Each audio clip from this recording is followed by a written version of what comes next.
Hello, welcome to Little Pieces Club at Home Videos. And this is our first episode for the parent edition. And we'll be talking about how studying the fall gives marriages hope. I am Mr. Chris to the participants of Little Pieces Club. I am a pediatrician for approximately 15 years. My background is of a child of divorce, and I created Little Pieces Club Ministries a couple of years ago. First as a small group for kids recovering from divorce and separation. We've now expanded to teens, and I have a small ministry mentoring families, parents who are in pre-divorce, divorce, and post-divorce situations, mainly with connecting to their children. But I do also I've been married for over 20 years, and we went through a very toxic time in our marriage. So I've gained a lot of insights from that. But at Little Pieces Club, we teach from biblical context, and the main sources for that are the Bible Project and Walking the Text with Brad Gray. And what biblical context is, it's reading the Bible to get to the intention of the biblical authors rather than forcing the Bible to state a particular ideological point.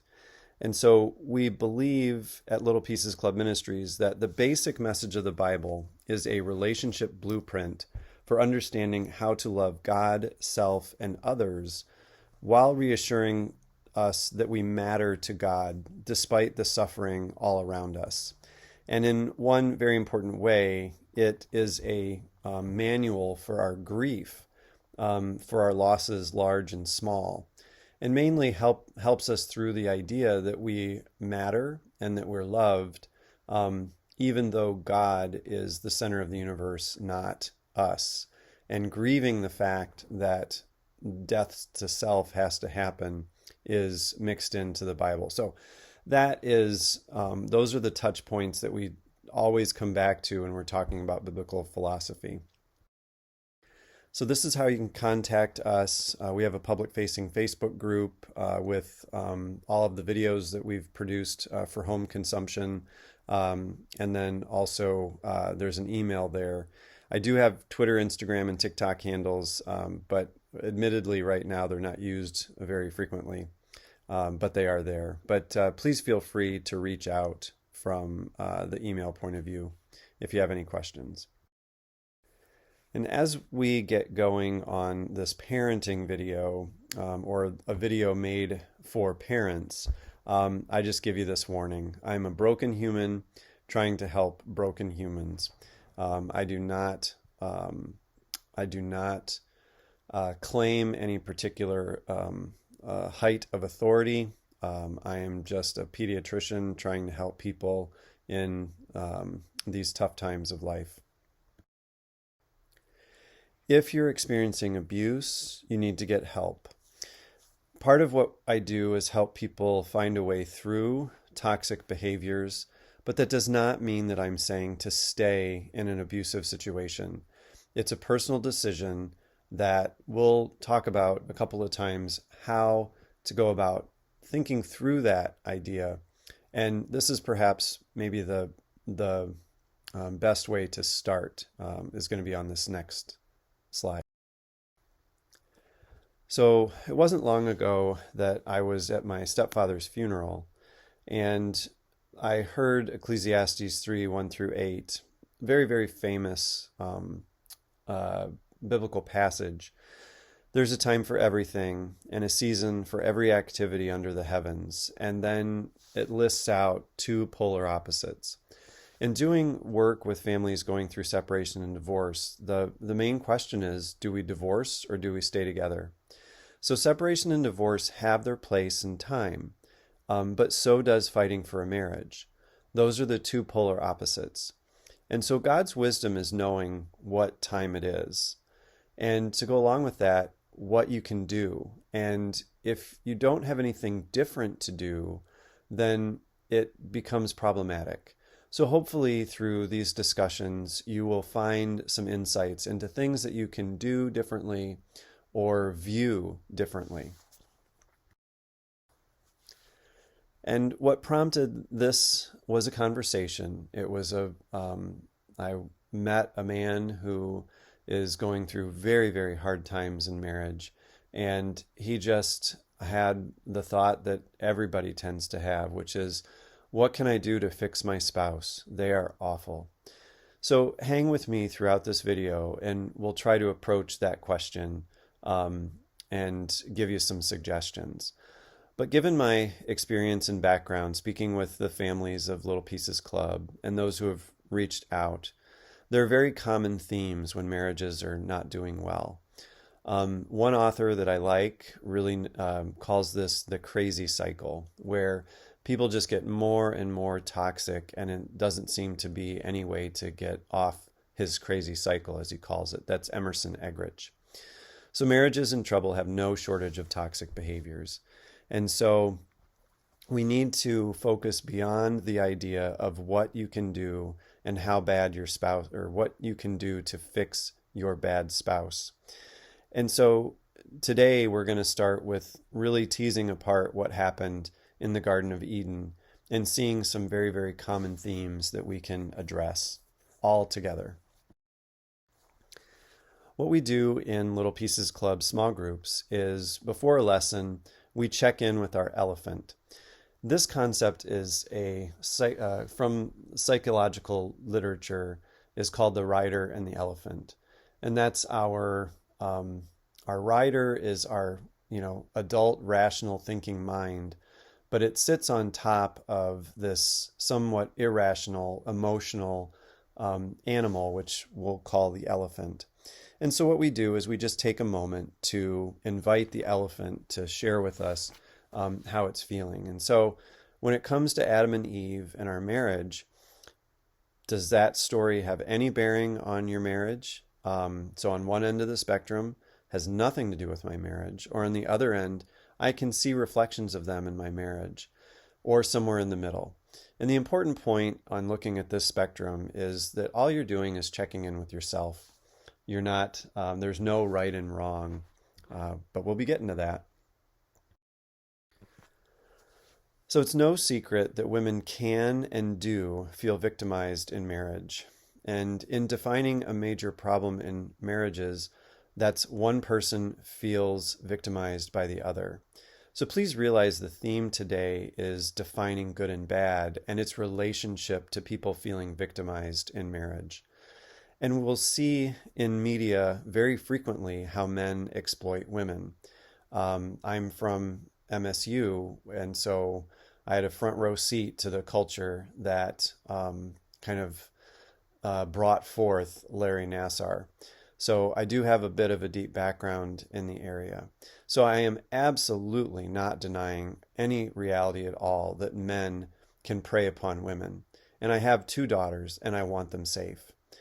So, but being someone who works in the fires of conflict and having lived it myself, what I'm attempting to do is bring balance to the discussion and raise the point that absolute evil can happen when toxic men abuse their wives. But this is only part of the full picture. So speaking with those who have worked with people in trouble, who have had private conversations with them, my own private conversations, my own experience, there is an often unspoken marriage reality that we need to make sure is in the full picture as we're talking about this balance. And that is, men feel victimized by women in marriages. So we need to balance the idea that just as women can be victimized by men, women in turn use verbal violence, bending of power dynamics, demeaning treatment, and weaponizing sexuality or withholding sex to influence men in their marriages. So I've mentored female parents who feel victimized by their husbands, and vice versa. Almost an equal number of men I've met feel just as victimized by the women. and continue to be victimized even after the divorce. It's well known that women are social, and therefore it only makes sense that they have an innate sense of how to apply good and evil to social structures and try to manipulate others. And I'll talk about gender roles today, and unfortunately I know this will bring up gender politics, which can be very divisive. But I ask you to be a bit patient and don't be triggered. Wait for the full story, and we'll define terms in just a moment that I think will all help us move forward together. And I want to point out the wisdom in Ecclesiastes that we just talked about with all the polar opposites. And we're awash in a world of polar opposite ideologies. And God's wisdom lies in knowing what's needed when from those polar opposites. And if only one pole is in view, then we cannot move forward with wisdom. And so remember that this presentation is about balance. And in the background, what we're saying is there are toxic men out there, but we have to concept with realizing that there are toxic women. As I was preparing for this presentation, I looked into some of the literature, and this would be feminist literature, in these terms. Toxic masculinity has been defined for 15 or more years within the writings of the feminist literature.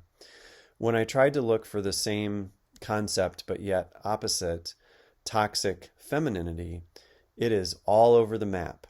And so I will just state that toxic masculinity has been defined for quite a while, but the opposite, toxic femininity, has not.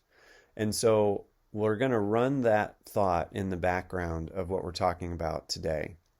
But remember, I am making a balanced claim that both men and women can be toxic in marriage.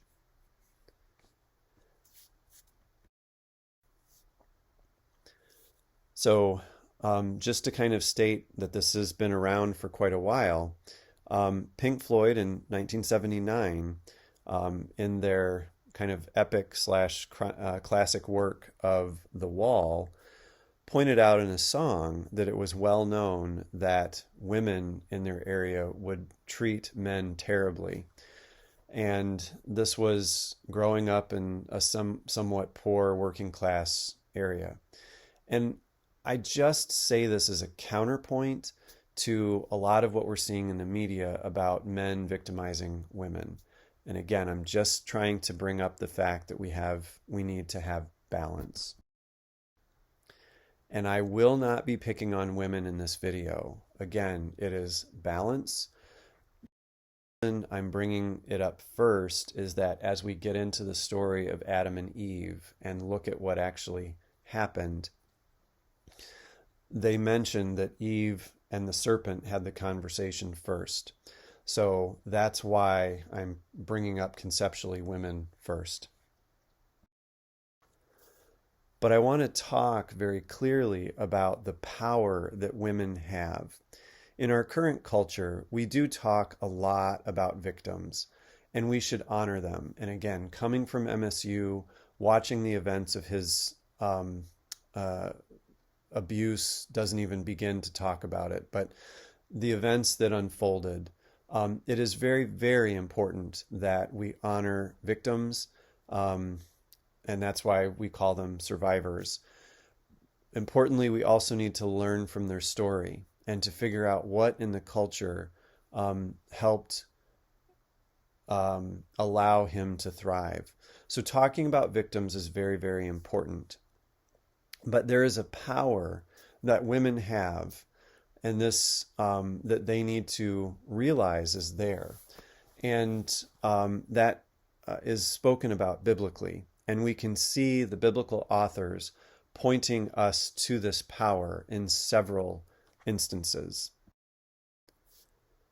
So our first passage is about intermarrying. And it says, "Do not give your daughter to their son, and you shall not take his daughter for your son. For their sons and daughters will cause your son to turn away from following me. So they will serve other gods, and the anger of Yahweh will be kindled against you, and he would quickly destroy you.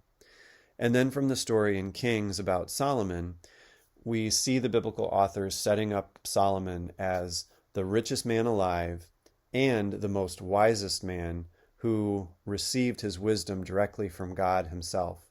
But at the tail end of his life, we see that he turned away from God because of the influence of his wives.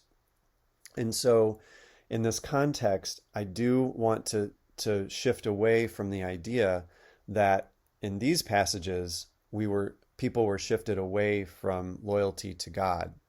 But you can see how that replays what happened in the garden.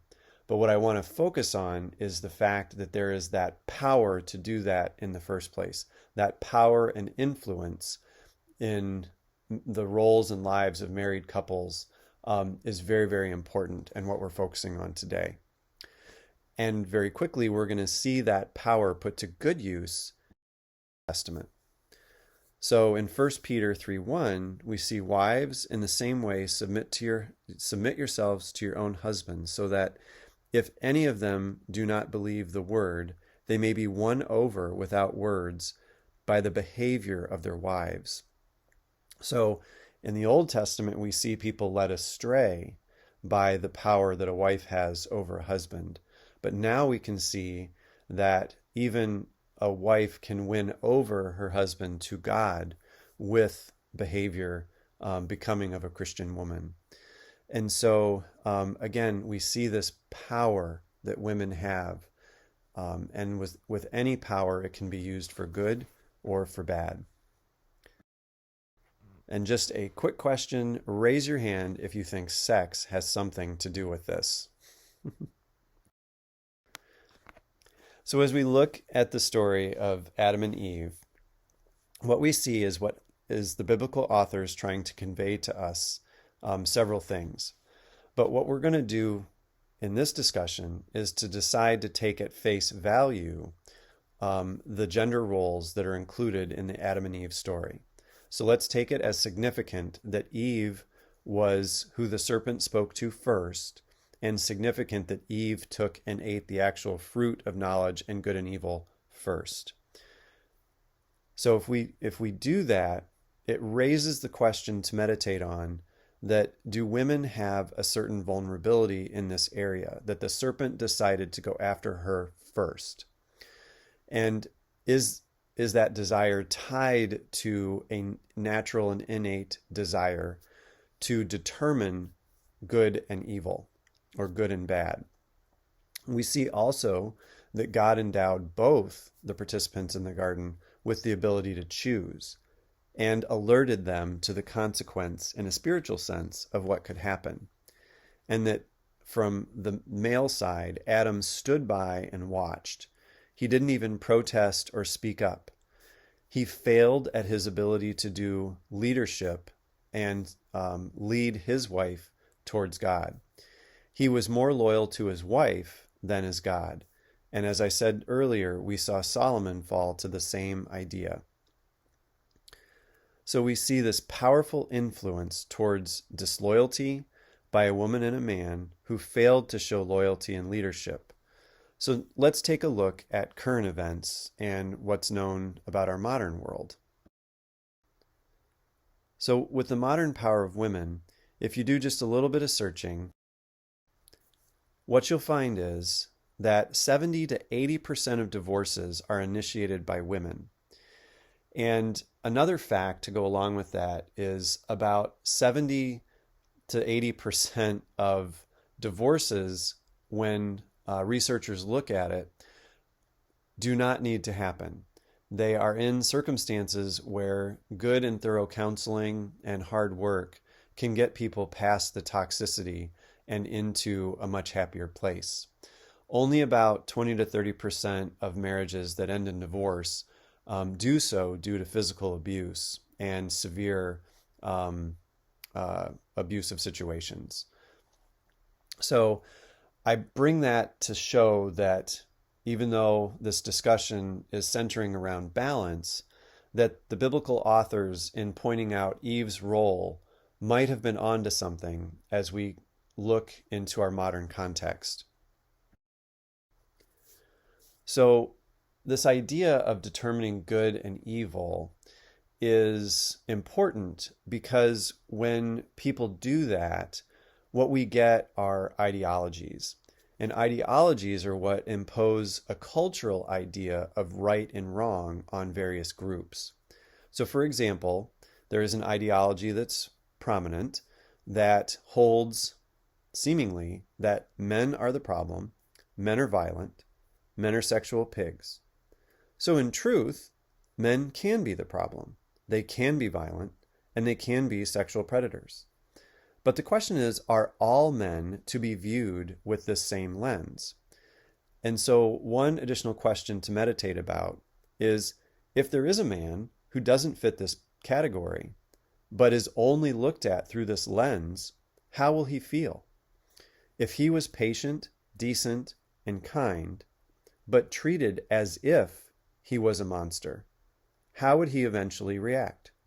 Well, chances are, unless he's perfect, he would act out in verbal and perhaps physically violent ways because no one seems to understand him, and he doesn't have the psychological air of being known and valued.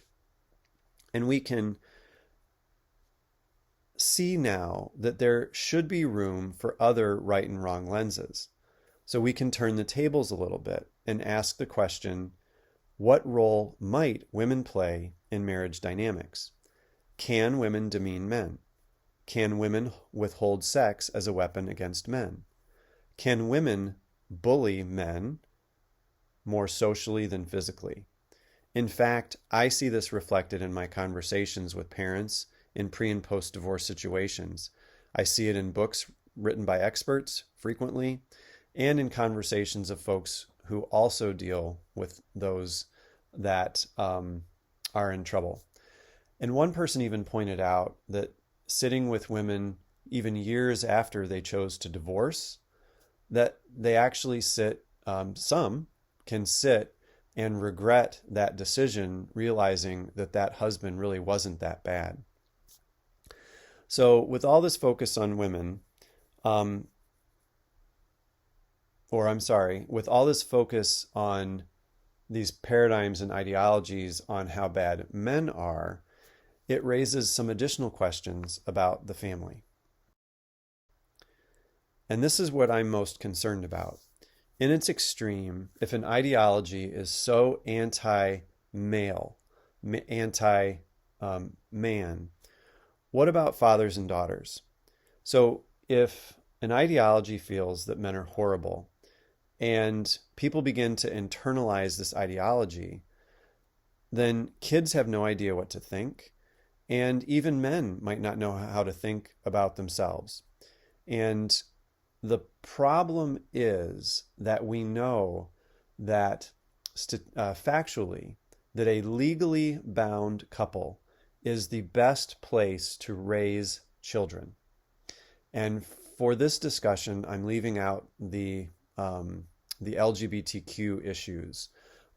Any legally bound, legally stable relationship is the best place to raise children. So discussions like this help us strengthen that legally bound marriage situation. But if I have a child who grows up not sure that they can trust their father because of an ideology, not necessarily because of the behavior of the man, then that causes ripple effects into the lives of this child's relationships later on. And then if a male was raised in a situation where women either overtly or inadvertently subscribe to an ideology that is anti-male, they grow up feeling that they can't trust themselves. And indeed, that is my story. Especially after the divorce, my mom and sister expressed so much anger towards my dad that I internalized that, and to this day have some trouble feeling fully comfortable with other men. So in its extreme, these ideologies not balanced by the wisdom of the opposite pole, is my point, can cause unintended consequences when it comes to marriage stability. So again, our theme is wisdom and balance, and that is toxic men definitely exist, but what I'm putting forward is that toxic women also exist. And that this discussion today is based upon the idea that we are trying to balance that idea and restore wisdom to the marriage situation. So now we can move forward with the same, or we can define some terms moving forward. So I know that I'm talking probably with a lot of people who have some affinity toward the feminist ideology or the feminist thought. So when we say authority or leadership, it triggers very negative connotations about male domination over females and all of the evil that can come when that situation occurs. And so what we are talking about today is in stark contrast to that picture of domination of one over the other. And there is a type of leadership that turns this paradigm on its head. And that is what we see with Jesus. He is filled with joy, the joy and love of God, but he was a suffering servant leader. And that is what we, I believe, through the Bible, are called to be for our spouses and other people on this earth. The biblical authors present just such a picture of an ideologic lens gone bad in the story of Jesus. Readers know that he was God's anointed king, son, and priest. But the leaders of the day, which were characterized as his bride, failed to see him through the right lens, and then they had him abused and put through a miserable death. Next, to be loyal to King Jesus and God, what are we told is the greatest blessing or commandment we can bestow on God, others, and ourselves? The answer to that lies in the greatest commandments. My favorite passage of this is Mark 12:28 through 31, because it talks about loving the Lord your God with all of your heart, with all of your mind, with all of your soul, and all of your strength. It's the Greek words that basically state all of who we are to both see and acknowledge who God is, and that includes his sovereignty over everything. And then we are also to love others as ourselves. And then if we define love, as in 1 Corinthians 13, we are to be patient and kind. And I find these to be very simple anchors in the day-to-day when it comes to dealing with other people.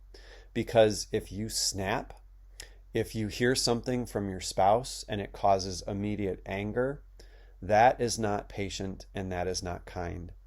And so somehow you should see in that moment that you are not following the greatest blessings that God asks us to bestow on others. And when I say blessing, not commandment, the Hebrew word is mitzvah, which is often translated as commandment, which we think in our legalistic culture means a rule you must follow. But the important context to understand is this is a blessing that we bestow on other people. So to bring this full circle to marriage, we see in 1 Peter chapter 3, verse 7, in the same way you husbands must give honor to your wives. Treat your wife with understanding as you live together. She may be weaker, or the weaker vessel, we'll get to that in a second, than you are, but she is your equal partner in God's gift of new life. Treat her as you should, so your prayers will not be hindered. So what we have here is an equal partnership. And again, remember the poles here. It's not male domination. It's male domination balanced with female domination. And in the middle, we have the wisdom. We have God's wisdom and love when we find balance between those two, which is then embodied in the greatest blessings that we can bestow on others, which is to first love God and to love neighbor as ourself. And as we pull that into marriage, that should be a paradigm that everyone can get behind. So let's get after this whole weaker vessel stuff.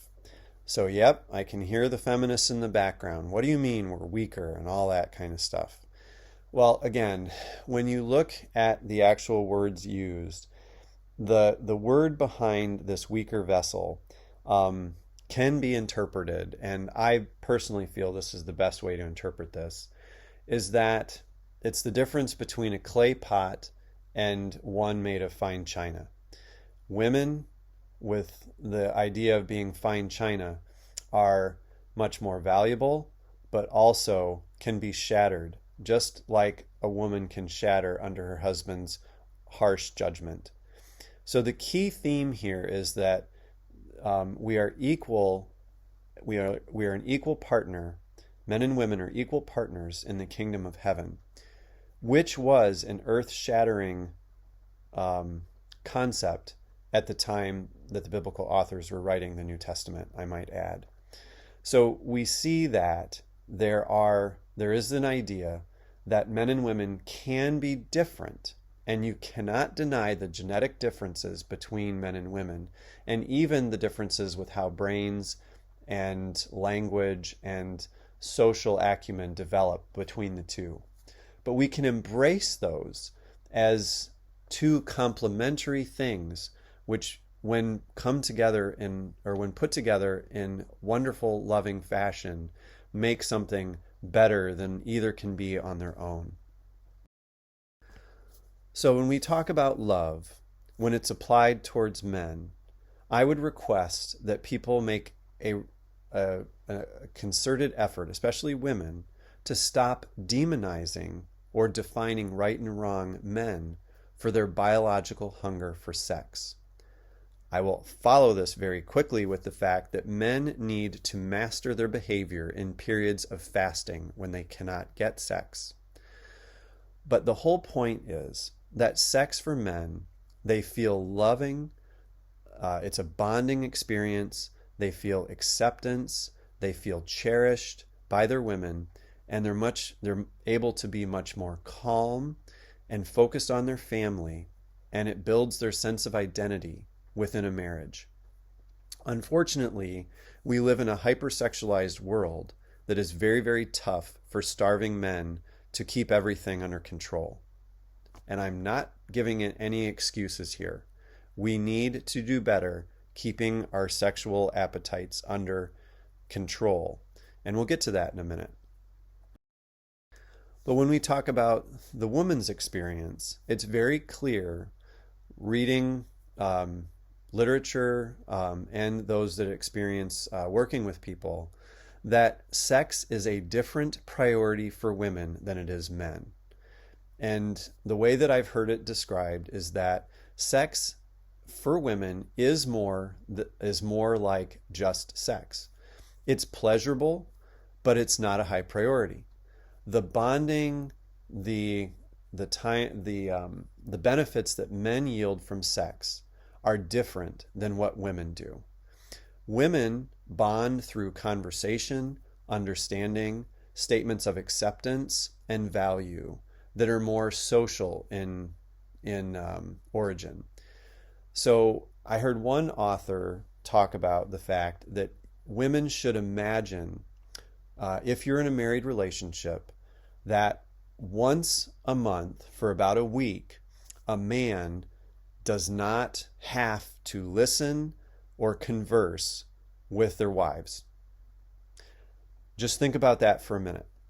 If that were something that women had to deal with on a regular basis, how would they feel during that week where the husband was, in all intents and purposes, not emotionally or socially available to their women? And that should get you to some sense of balance of when it's argued that a body belongs to a woman and they shouldn't have to give it to a man. There is a consequence to living out that ideology within a marriage. And so we have to honor those dynamics if we are to truly understand what a happy marriage is going to look like. I want to be first also to point out that nothing is 100% universal. Women may be a little different when it comes to sex. Men may feel a little different when it comes to sex. It's very difficult to be 100% universal. But if you've ever had a candid conversation with a woman or a man about what's going on in their marriage, you can't help but see these themes are fairly universal.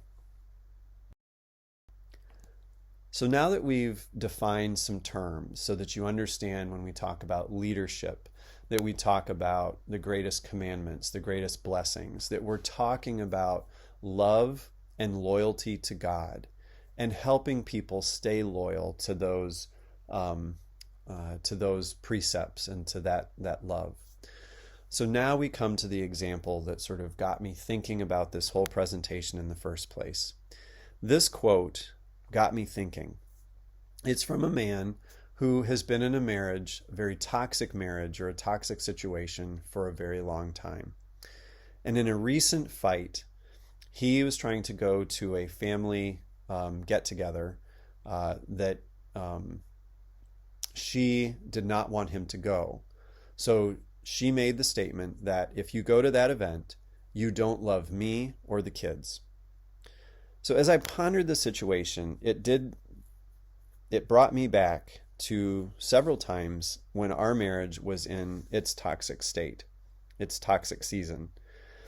I recalled feeling like he does. But I also remember at work, I was fired from a role in my organization because I believe there was a woman who didn't understand my behaviors and sought to define them to the social situation as bad and never gave a true opportunity to come to an understanding about what was happening. And so with her assessments of good and bad and her charisma, I suffered terribly. And so we need to take a deep dive into what's going on with the situation and determine the best course of action to move forward. So when we look at this statement, who is attempting to define right and wrong? So very clearly, we see that this wife is stating that if you do this, it means this. So in this moment, she was defining good and bad. When we think back to the fact that divorce is initiated by women 70 to 80% of the time, we can see that this thought is carried forward in the dissolution of marriages. And so how does this dynamic influence relationships? Well, we have the concept of mean girls. We have the concept of kiss up, kick down bullies at work. When you read about these, they do tend to predominantly be women who had controlling mothers. And so they bring that dynamic into the workplace and they figure out how to act like they're very valuable to those in charge with power, but to those who aren't in power, they behave terribly towards. Hence the idea of kiss up, kick down. And then, of course, you have Pink Floyd talking about this in their song and artistry of the wall. So again, I guess in popular vernacular, it's a thing. So let's dive into this a little bit closer. So again, this talk of ideologies, the cultural defining of good and bad. So if the culture says that it's okay for women to behave this way, then that flows into expectations within a marriage. So it's not a stretch to see in the statement made by the wife here that it's a clear attempt to determine right and wrong. And it also sets a very clear expectation, and that I submit it's not a stretch, that many of our expectations flow from the various ideologies around us. And this statement implies that this wife feels like she has the ability to determine right and wrong, apart from the husband. Her statement is very declarative, and it leaves no room for discussion. So the only apparent choice that the husband has is to argue, and that could turn violent perhaps, and that becomes a win-lose strategy, or a lose-win strategy, which is just submit and go along with it. And the important thing to remember is one of the biggest themes that you see in marriages that are, or relationships that are going poorly, is unmet expectations. And so let's take a look at that a little bit more closely. There's a dynamic where concern in a very childish habit can be expressed as control. And I see that very frequently in marriages and relationship situations, where the ideal or the high road here is through hard work, identifying a concern should then result in a shared and valid expectation. And remember that throughout this entire process, loving behavior is patient and kind. And remember, we are being loyal to God and loving Him, others, and ourselves. So as we talk about this idea of concern coming off as control, we have to be aware of how others respond to our influence. And very, very frequently, it's you are expressing a concern, but, and this could happen for men or women, if we're expressing a concern, it can come out as control.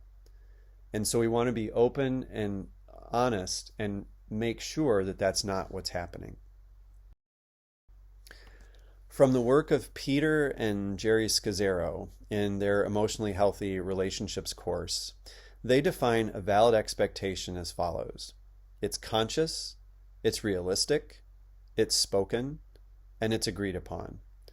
So if we go back to the comment made by the wife in the situation, it may be an unconscious expectation that she gets to create the truths or the rights and the wrongs of the relationship.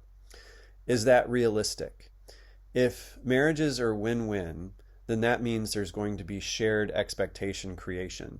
And so it's very unrealistic for one person to feel that they can create this idea of good and bad in the relationship. In this case, it was spoken. She stated it outright. But the next ask, is it agreed upon? And in these situations, we can very much see that this expectation that she had is not valid.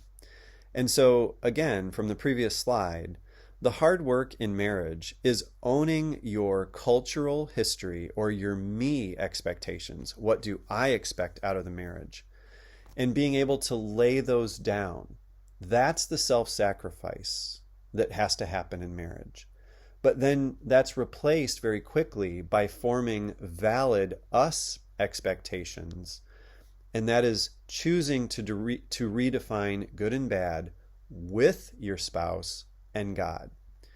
And that becomes the core of moving forward in a non-toxic and a happy relationship. So what should our husband do? We've been picking on women for quite a while, but now it's time to really focus on the failures that Adam and the male character had in this situation. So again, assuming the sex-based behaviors are intended in the story of Adam and Eve, we might be able to pull some insights for men out of the story.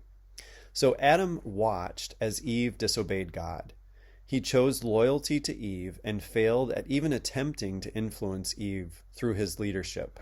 He failed to intervene in Eve's decision or attempt to correct and turn them both back to God. And then they both felt the consequences. And we'll see that in these next two slides. So here we see Adam just looking on from the back as the serpent and Eve are having their discussion.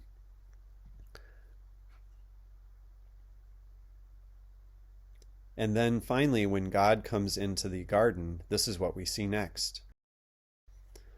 So Adam, when asked, blames Eve. And both of them, as shown by trying to cover themselves up, are feeling shame. So we see immediately at the result of the fall this idea of shame and blame.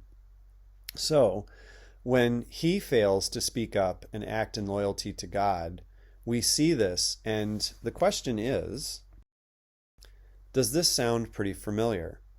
There's a pretty famous radio personality who talks to people frequently about their problems, who was once a counselor.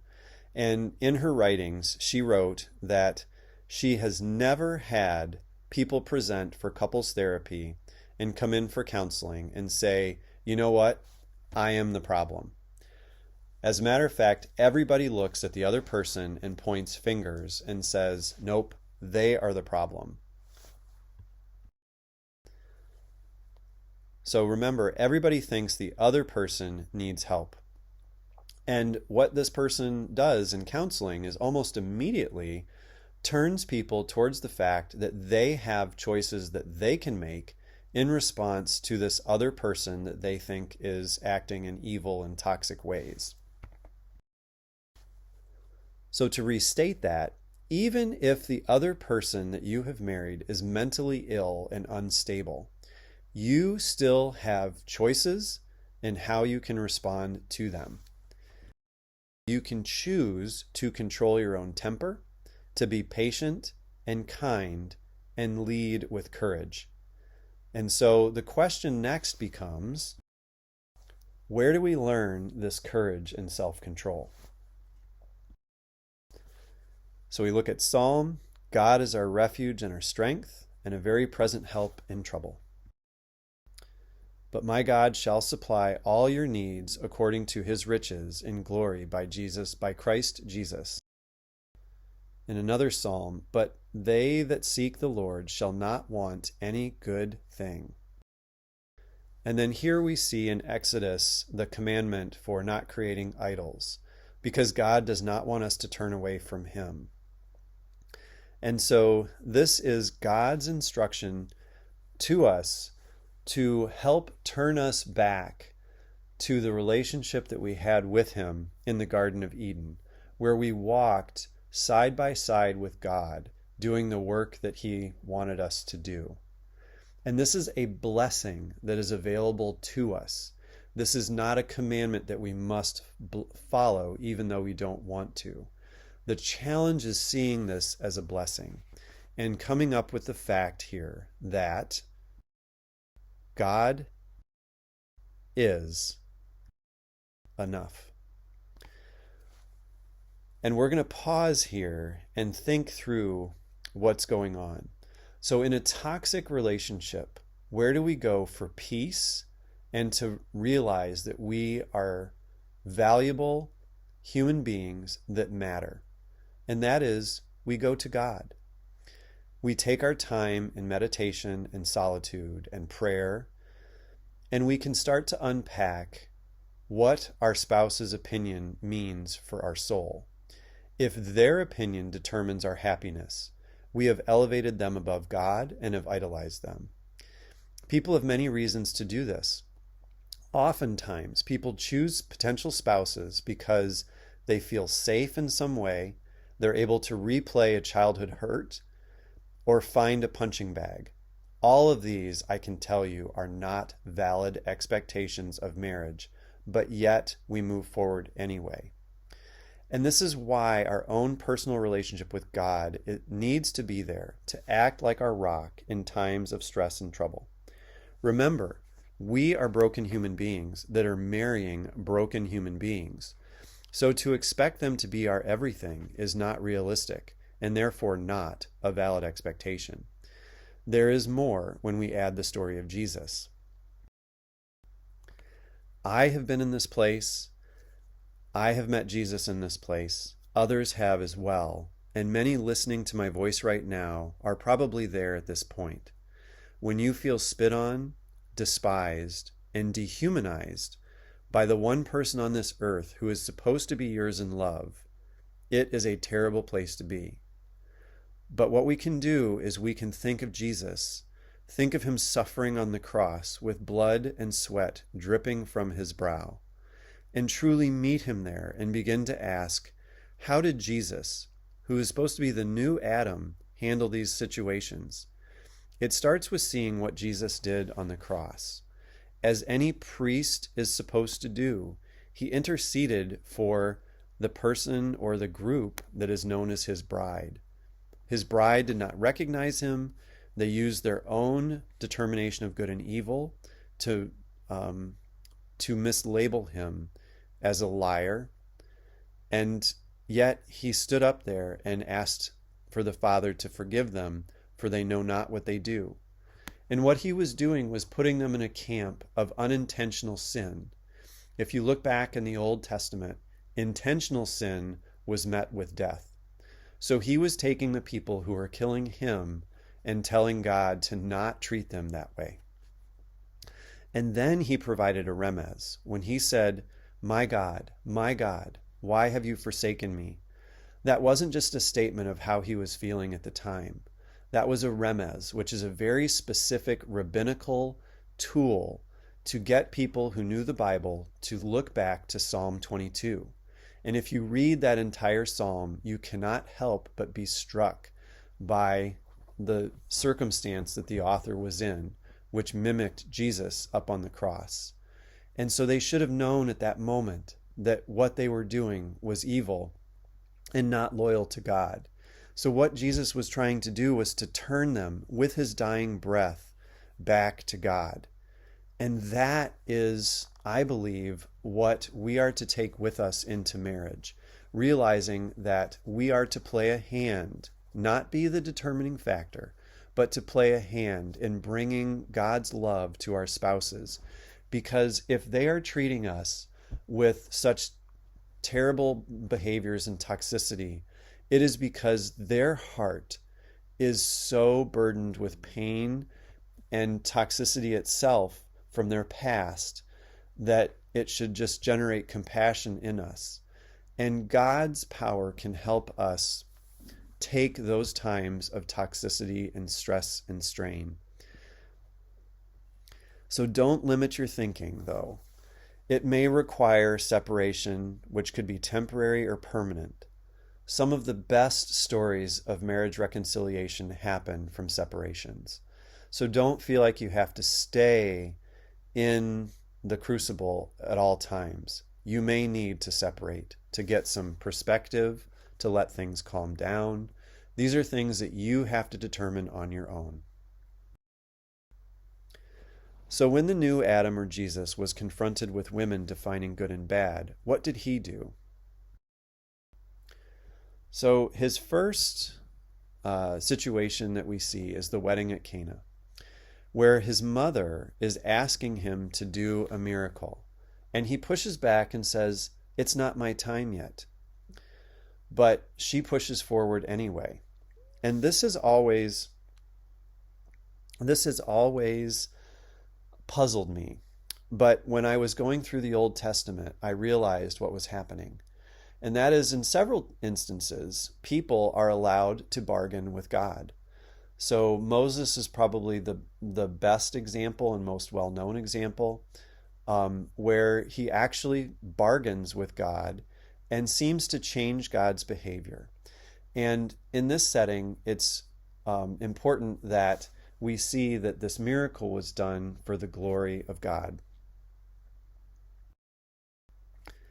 In the next, we see Jesus with the Samaritan woman at the well, and she attempts to lead him into a more rosy picture of her situation than is the truth. And so Jesus asks her, go get your husband. And she says, well, I don't have a husband. And Jesus then tells her a little bit more of the truth. And that is, you're right, you don't have a husband. For you have had 5 husbands, and you aren't even married to the man you're living with now. You certainly spoke the truth. But what Jesus is getting at is the greater truth that she was trying to push forward. But Jesus knows the real truth, and it doesn't stop him from trying to rescue her with patience and kindness and disarming her, saying, woman, I know you. I know what's going on, and I love you anyway, and I'm giving you this gift of everlasting, eternal life. That's the leadership that God is offering to his people. So next we see this example with Martha and Mary. And as I read it, realize that it is probably the closest we're going to see to the day-to-day issues that come up in a marriage. And that is, Mary was sitting at the Lord's feet, listening to what he taught. But Martha was distracted by the big dinner she was preparing. She came to Jesus and said, "Lord, doesn't it seem unfair to you that my sister just sits here while I do all the work? Tell her to come and help me."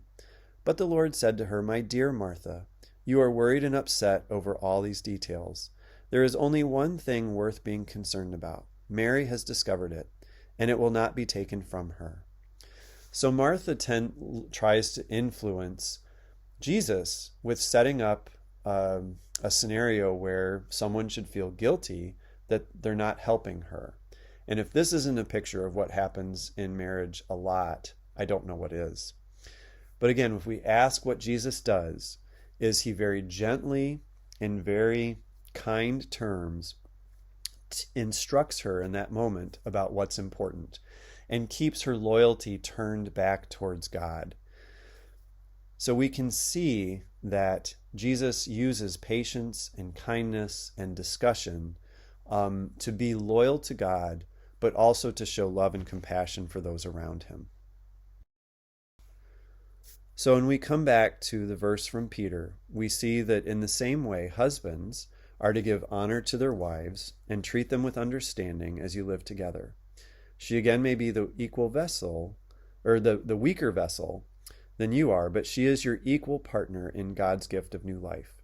Treat her as you should, so your prayers will not be hindered. So again, we go to this idea that we are talking about loving an equal partner. And when we do, we can start to look at the choices that our husband in the situation with the wife had given him. So what can our Adam or our husband do? So number one is status quo. So frustrated at yet another attempt to control his behavior, since she is determining what is love and what isn't, he can pick verbal fighting. We can continue the toxic masculinity stereotype, guaranteeing more toxicity later. And this would be taking a win-lose approach to what's been going on. The next status quo approach could be just give in, or to do lose-win to the toxic feminine. So comply without discussion, which will undoubtedly result in holding on to bitterness at not being allowed to contribute to determining what actually love means in that marriage, and the marriage will suffer.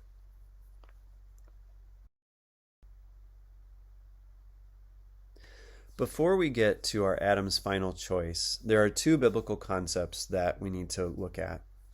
When we've allowed our own expectations and rules to even have expectations of God, and we realize he's not giving us what we want, we inevitably find ourselves in what the Desert Fathers coined the dark night of the soul. Even Mother Teresa felt this when she was working in the streets of Calcutta in the poverty-stricken areas with all of the suffering that comes from that. She was depressed much of the time, just lost in understanding that she did not know why God would allow such suffering.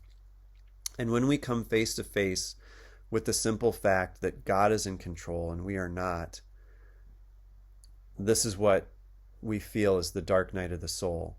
So when it pertains to marriage, God gave us our spouse. It's far from what we expected, and we have no idea what to do other than to lay broken and wait on God. So for marriage, we can see that brokenness through Jesus' time on the cross. And now we can feel Jesus, and we can ask, how did he give us free gifts when we treated him that way? And we can ask for help in this way. So help us forgive our spouses for where they are, and begin to show them the love and leadership that you, Jesus, modeled for us. Please help the dark, starving times get better and inspire us with the wisdom to be your healing hands. We know, Lord, that you are the main physician. You are the help. But help us be that for our spouses. Help lead us in the joyful suffering servant fashion that Jesus showed us, being first and foremost patient and kind, and having the wisdom of knowing when to show limited anger, and even then make sure that it's building up rather than tearing down. And once we get over this dark night of the soul, we have another concept that will help us generate the right mindset for our marriages. And that is the idea of an ezer kenegdo. When God fashioned Eve, most translations say something about a suitable helper. The real connotation and the real context of the ezer kenegdo concept is a challenging helper. When God made Eve, the Hebrew word should tell us she was a challenging helper. And that is someone who we struggle with. And that's in contradistinction to someone who we struggle against. So we need to embrace this mindset about our spouse and make it a shared and valid expectation, which is a blessing between us, that we are to challenge and help each other grow in loyalty to God and love for Him, ourselves, and others. And so now we can look at the question of how Adam should have responded to his wife in bringing all of our themes to bear.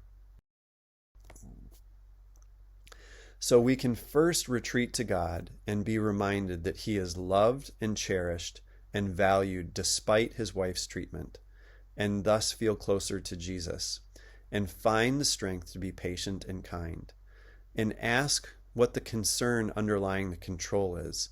Wow, I can see this is an emotional issue for you. Please tell me more about how you're feeling and why you don't want me to go. And remember, this is her boundary, not his. And then we proceed in the spirit of win-win thinking, because God's kingdom, again, is one of equal partnership between the man and the woman. And we are called to be this idea of a new Adam. So it's time to begin to land the plane for today. So, suggestions for women in marriage. Be aware of your desire to have things your way, making sure that your concern does not become control. Seek to find the wisdom of a shared expectation that you both agree on, and always be patient and kind, which are the first two descriptors of the word love. Retreat to the Father when needed. When things get toxic, when things seem to be going wrong, He is always there in solitude and meditation for you to reconnect with. And He is the primary source of love for you.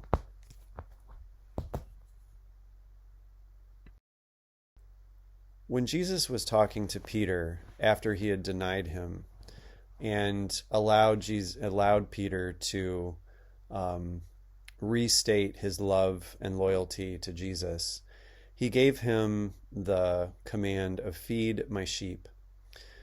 And there's an important aspect of marriage where you feed the other in the marriage. Women in particular, your body is a gift to your husband that makes him feel connected to you, grounded to the family, and full. So understand how much he starves without physical intimacy, and work with him to develop a valid expectation regarding physical intimacy, one that you both can live with, and one that is mutually beneficial and allows him to feel full so that he's not starving. You do have that responsibility when two people have determined to be loyal to each other for the rest of their lives. It is an issue that must be dealt with in mature, loving, and patient fashion. So for the men, if needed, if you're in a situation where your Eve or wife is trying to determine what is good and bad, and it says certain things about you and gives you messages, remember, if you need to push back and to stay loyal to God. And that is, seek to find the wisdom of a shared expectation regarding her concern that you both can agree on. Remember that you are equal partners in the kingdom of heaven, and that means that you are to love her as you love yourself, always being patient and kind, and always remembering that you can retreat to the Father when needed.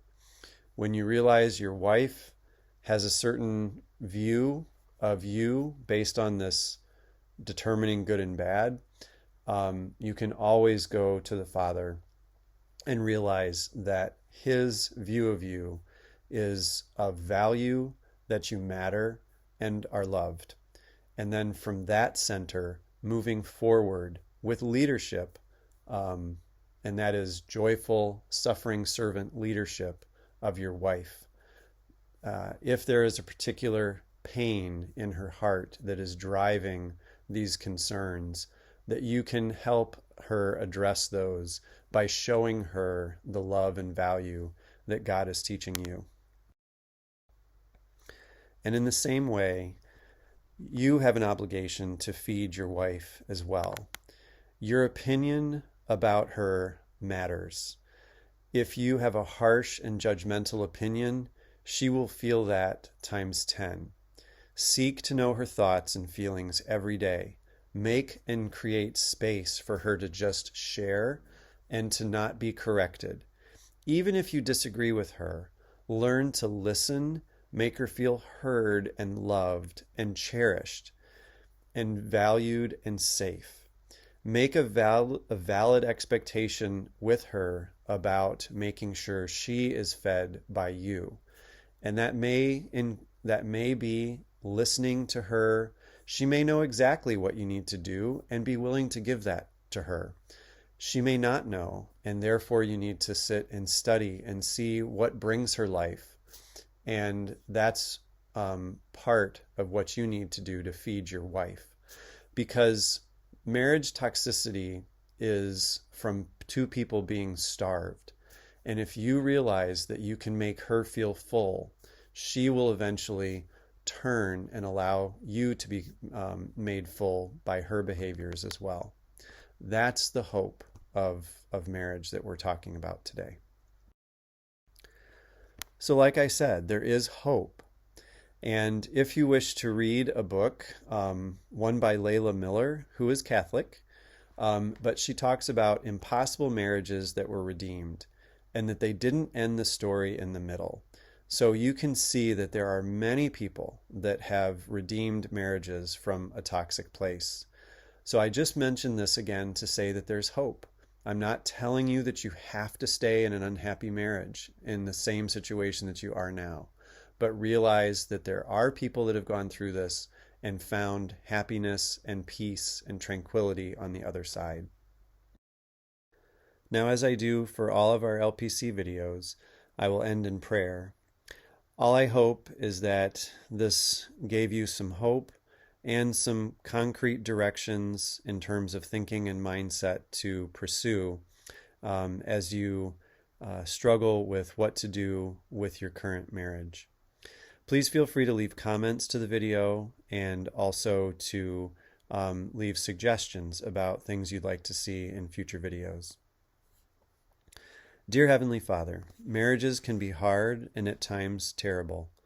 As we bring our senses of right and wrong into the marriage, we can create expectations which can then go unmet and then become disappointments, leading to bitterness and then resentment. Remind us in the deepest, darkest moments that Jesus is no stranger to this feeling, and help us see him and be grateful for what he has done for us, so that we can pay things forward to our beloved. Lord, if they are hurting us, we know that they are hurting 100 times more in their hearts. Help us, through you, be the strength they need. Help us show them the love only you can give, and have it heal their hearts, paving the way for a healed marriage. Help us find places of peace and protection with you so that we can experience your healing. Help us build new expectations together with your heavenly wisdom so that our marriages can be as rich as your servant Solomon before he turned from you. Help us embrace the hope that Joseph found in prison for those many years, which led to his leadership. May we learn to trust you and your timeline as you restore and make our marriages stronger. Help us see the choices we can make each moment and each day to love, rescue, and heal our beloved. We cry out to you, Lord, in this moment because we know you hear us and answer prayers. We need you, Abba, right now. We need you. In Jesus' name, we bring all of this to you. Amen. Peace be with all of you. I look forward to hearing from you.